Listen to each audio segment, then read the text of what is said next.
जनतेच्या आरोग्याशी खेळ अजिबात खपवून घेणार नाही.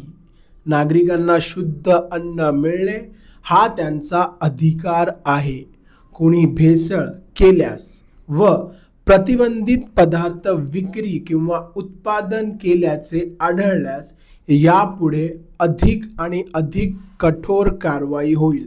हा मेसेज मी FDA च्या एका प्रेस नोटमधनं वाचत आहे, जो तुकाराम मुंडे यांनी सरळ थेट शब्दामध्ये फूड आणि ड्रग इंडस्ट्रीला दिलेला आहे. तुकाराम मुंडे यांनी FDA चा पदभार सांभाळल्यानंतर 25, 26, 27, 28, 29, 30, 31 या कालखंडामध्ये त्यांनी टोटल 1.5 करोडच्या वर जो आहे साठा जप्त केला.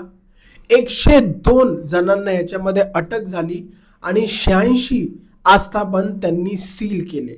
याच्यामध्ये प्रतिबंधित पान मसाला, गुटखा, दूध आणि दूधजन्य पदार्थ, आंबे, आईस्क्रीम इत्यादी अन्न पदार्थांवर कारवाई झालेली आहे. ऑफिसर तुकाराम मुंडे यांची जेव्हापासून FDA मध्ये ट्रान्सफर झाली तेव्हापासून FDA जो आहे खूप जास्त ऍक्टिव्ह बघायला मिळाला.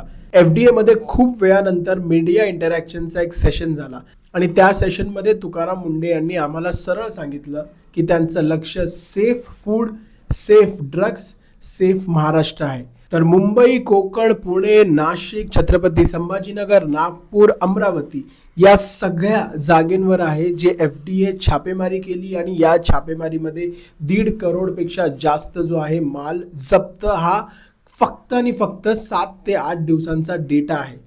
तुम्ही समजून घ्या. तुकाराम मुंडेंचं सरळ म्हणणं हे आहे, तर मॅन्युफॅक्चरिंग पासून ॲडव्हर्टायझिंग पर्यंत जो लोकांना मिसलीड करेल, जो चुकीचे पदार्थ विकेल किंवा ॲडव्हर्टाईज करेल त्यांच्यावर कडक कारवाई होईल. तो नॉर्मल माणूस असू दे किंवा तो सेलिब्रिटी असू दे. आणि लोकांना त्यांचा हक्क म्हणजे सेफ फूड आणि सेफ ड्रग्स हे मिळालंच पाहिजे.